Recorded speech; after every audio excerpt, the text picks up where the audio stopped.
By election ಬೆನ್ನಲ್ಲೇ seat ಹಂಚಿಕೆಯದ್ದೇ ತಲೆನೋವಾಗೋಗ್ಬಿಟ್ಟಿದೆ. June 25ಕ್ಕೆ Rajya Sabha ಸದಸ್ಯತ್ವ ಅವಧಿ ಮುಗಿಯುತ್ತೆ. ಬೈ ಎಲೆಕ್ಷನ್ ಬೆನ್ನಲ್ಲೇ ಸೀಟಿನ ಹಂಚಿಕೆಯ ತಲೆನೋವು ಶುರುವಾಗಿರುವಂತದ್ದು. ಜೂನ್ 25ಕ್ಕೆ ರಾಜ್ಯಸಭಾ ಸದಸ್ಯತ್ವ ಅವಧಿ ಮುಗಿಯುತ್ತೆ. ಶೀಘ್ರದಲ್ಲಿ ಡೇಟ್ ಅನೌನ್ಸ್ ಆಗುತ್ತೆ. ಸೀಟಿಗಾಗಿ ಕದನ ಶುರುವಾಗ್ತಾ ಇದೆ. ಸೋಲಿನ ಸಿದ್ಧತೆಗೆ ಮಾಜಿ ಸಂಸದನಿಗೆ ರಾಜ್ಯಸಭಾ ಗಿಫ್ಟ್ ಸಿಗುತ್ತಾ?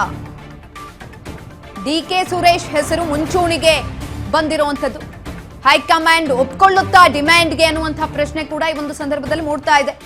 Youth icon B B Srinivas to Mansoor Ali Khan ಕಾರ್ಯಕರ್ತರ ಕೋಟಾದಿಂದ ರಾಜ್ಯಸಭೆ ಆಕಾಂಕ್ಷಿಗಳ ದಂಡು ರೆಡಿ ಆಗಿದೆ. ಖಾಲಿ ಇರೋದು 2 ಸೀಟು. ಆಕಾಂಕ್ಷಿಗಳು 16 ಜನ. ಕೇವಲ 2 ಸೀಟ್ ಅಷ್ಟೇ ಖಾಲಿ ಇರುವಂಥದ್ದು.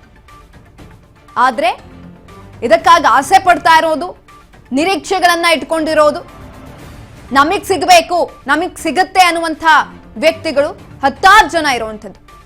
ಸಿಎಂ ಸಿದ್ದರಾಮಯ್ಯನವರಾಗಿರ್ಬೋದು, ಡಿಸಿಎಂ ಡಿಕೆಶಿ ಬಣಗಳ ನಡುವೆ ಹೈ ವೋಲ್ಟೇಜ್ ಟಿಕೆಟ್ ವಾರ್ ನಡೀತಾ ಇದೆ. ಯಾರಿಗೆ ಕೊಡಿಸ್ಬೇಕು? ಒಂದ್ ಕಡೆನಲ್ಲಿ ಡಿಸಿಎಂ ಡಿಕೆಶಿ ಆಪ್ತರಿಗೆ ಸಿಗಬೇಕು, ಇನ್ನೊಂದ್ ಕಡೆನಲ್ಲಿ ಸಿಎಂ ಸಿದ್ದರಾಮಯ್ಯನವರ ಆಪ್ತರಿಗೆ ಸಿಗಬೇಕು. ಈ ರೀತಿಯಾಗಿ ನಮಗೆ ಬೇಕು ಅಂತ ಹೇಳಿ ಈ ಒಂದು ವಾರನ ಶುರು ಮಾಡಿಕೊಂಡಿದ್ದಾರೆ. ಕದನ ಶುರುವಾಗ್ತಾ ಇದೆ ಸೀಟಿಗಾಗಿ. ಜೂನ್ 21ರ ನೀಟ್ ಮರುಪರೀಕ್ಷೆ ಬೆನ್ನಲ್ಲೇ ಜೂನ್ 25ಕ್ಕೆ ಈ ವಿಚಾರಕ್ಕೆ ಸಂಬಂಧಪಟ್ಟಂತೆ ಕ್ಲೈಮ್ಯಾಕ್ಸ್ ಕೂಡ ಸಿಗುವಂಥದ್ದು. ಈಗ ಆಲ್ರೆಡಿ ತಯಾರಿಗಳನ್ನ ಮಾಡ್ಕೊಂಡಿದ್ದಾರೆ ಯಾರಿಗೆ ಸಿಗಬೇಕು ಅಂತ. ಕೆಲವೊಂದಷ್ಟು ಹೆಸರುಗಳು ಕೂಡ ಇದೇ ಸಂದರ್ಭದಲ್ಲಿ ಮುನ್ನೆಲೆಗೆ ಬಂದಿರುವಂಥದ್ದು. ಉಳಿದುಕೊಂಡಿರುವಂಥದ್ದು ಕೇವಲ 2 ಸೀಟ್ಗಳು ಮಾತ್ರ. ಅದರಲ್ಲಿ ಯಾರಿಗೆ ಸಿಗಬಹುದು, ಯಾರಿಗೆ ಸಿಗತ್ತೆ? ಡಿಕೆ ಸುರೇಶ್ ಅವರ ಹೆಸರು ಕೂಡ ಮುಂಚೂಣಿಗೆ ಬಂದಿರುವಂಥದ್ದು ಈ ಒಂದು ಸಂದರ್ಭದಲ್ಲಿ. ಹಾಗಾಗಿ ಈ ವಿಚಾರಕ್ಕೆ ಸಂಬಂಧಪಟ್ಟಂತೆ ಹೈಕಮಾಂಡ್ ಒಪ್ಕೊಳ್ಳುತ್ತಾ? ಏನೆಲ್ಲ ಡಿಮ್ಯಾಂಡ್ಗಳನ್ನ ಇಡಬಹುದು, ಆ ಡಿಮ್ಯಾಂಡ್ಗಳಿಗೆ ಹೈಕಮಾಂಡ್ ಒಪ್ಪುತ್ತಾ?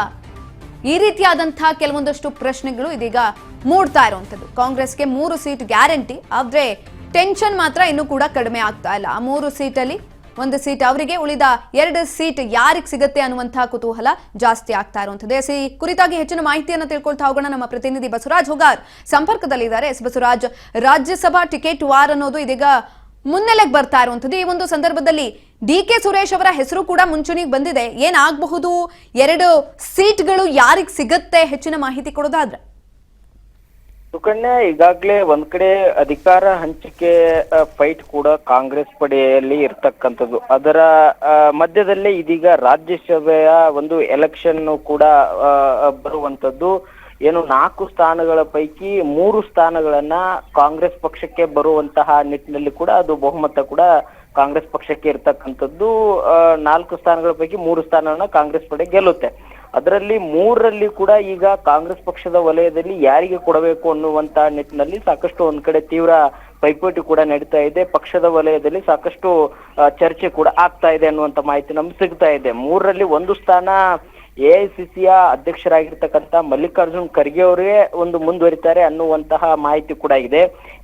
ಇನ್ನೆರಡು ಸ್ಥಾನಗಳು ಕೂಡ ಉಳಿತವೆ. ಆ 2 ಸ್ಥಾನಗಳನ್ನ ಯಾರಿಗೆ ಕೊಡಬೇಕು ಅನ್ನುವಂತ ನಿಟ್ಟಿನಲ್ಲಿ ಕೂಡ ಸಾಕಷ್ಟು ಜಟಾಪಟಿ ಕೂಡ ನಡೆದಿದೆ. ಅದರಲ್ಲಿ ಪ್ರಮುಖವಾಗಿ 1 ರಾಜ್ಯಸಭಾ ಸ್ಥಾನದ ಮೇಲೆ ಒಂದು 2 ಏನು ಮಾಜಿ ಸಂಸದರಾಗಿರ್ತಕ್ಕಂಥ ಡಿಕೆ ಸುರೇಶ್ ಅವರು ಕೂಡ ರಾಜ್ಯಸಭೆಯ ಒಂದು ಸ್ಥಾನಕ್ಕೆ ಲಾಬಿಯನ್ನು ನಡೆಸ್ತಾ ಇದ್ದಾರೆ ಅನ್ನುವಂತ ಮಾಹಿತಿ ಇದೆ. 2 ಸ್ಥಾನಗಳಿದೆ. ಅದರಲ್ಲಿ 1 ಡಿಕೆ ಸುರೇಶ್ ಅವರು, ಮತ್ತೆ ಇನ್ನೊಂದು ಬಿವಿ ಶ್ರೀನಿವಾಸ್ ಅವರು, ಅಂದ್ರೆ ರಾಷ್ಟ್ರೀಯ ಯುವ ಕಾಂಗ್ರೆಸ್ನ ಮಾಜಿ ಅಧ್ಯಕ್ಷ ಕೂಡ ಆಗಿದ್ರು. ಕಾಂಗ್ರೆಸ್ ಪಕ್ಷದ ವಲಯ ಹಲವಾರು ಕೆಲಸವನ್ನು ಕೂಡ ನಿರ್ವಹಣೆ ಮಾಡಿದ್ದಾರೆ. ಅವರು ಕೂಡ ಈಗ ರಾಜ್ಯಸಭಾ ಸ್ಥಾನಕ್ಕಾಗಿ ಸಾಕಷ್ಟು ಪೈಪೋಟಿಯನ್ನು ಕೂಡ ನಡೆಸ್ತಾ ಇದ್ದಾರೆ ಅನ್ನುವಂಥದ್ದು. ಹೈಕಮಾಂಡ್ ನಾಯಕರನ್ನ ಬಹಳಷ್ಟು ಭೇಟಿ ಮಾಡಿ ಅದರ ಬಗ್ಗೆ ಚರ್ಚೆ ಕೂಡ ನಡೆಸ್ತಾ ಇದ್ದಾರೆ ಅನ್ನುವಂತ ಮಾಹಿತಿ ಇದೆ.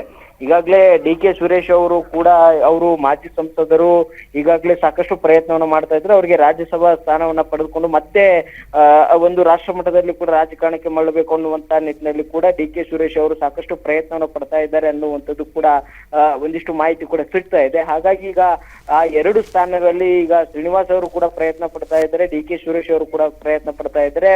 ಇನ್ನ ಮತ್ತೊಂದು ಸ್ಥಾನವನ್ನ ಯಾವ ರೀತಿಯಾಗಿ ಈಗ ಡಿಕೆ ಸುರೇಶ್ ಅವರು ಕೊಡ್ತಾರೋ ಅಥವಾ ಇನ್ಯಾರಿಗೆ ಅಲ್ಲಿ ಎಐಸಿಸಿಯ ಮಟ್ಟದಲ್ಲಿ ಮತ್ತಾರಿಗೆ ಕೊಡ್ತಾರೆ ಅನ್ನುವಂಥದ್ದು ಕೂಡ ಇದೀಗ ಕಾಂಗ್ರೆಸ್ ಪಕ್ಷದ ವಲಯದಲ್ಲಿ ಬಹಳಷ್ಟು ಚರ್ಚೆಗೆ ಗ್ರಾಸವಾಗ್ತಾ ಇದೆ. ಸುಕನ್ಯಾ, ಧನ್ಯವಾದಗಳು ಬಸವರಾಜ್ ಹುಗಾರ್ ಹೆಚ್ಚಿನ ಮಾಹಿತಿಗಾಗಿ. ಎಸ್ ನೋಡಿ, ರಾಜ್ಯಸಭಾ ಟಿಕೆಟ್ ವಾರ್ ಅನ್ನೋದು ಜೋರಾಗ್ತಾ ಇದೆ. ಈಗ ಆಲ್ರೆಡಿ 4 ಸೀಟುಗಳಲ್ಲಿ 3 ಸೀಟ್ ಬಹುತೇಕವಾಗಿ ಕಾಂಗ್ರೆಸ್ಗೆ ಸಿಗುತ್ತೆ. ಆದರೆ ಇದರಲ್ಲಿ ಲಾಬಿಗಳು ಶುರುವಾಗಿರುವಂಥದ್ದು. ಹಾಗಾಗಿ ಯಾರಿಗೆ ಸಿಗುತ್ತೆ ಅನ್ನುವಂಥ ಕುತೂಹಲ ಕೂಡ ಜಾಸ್ತಿ ಆಗ್ತಾ ಇದೆ.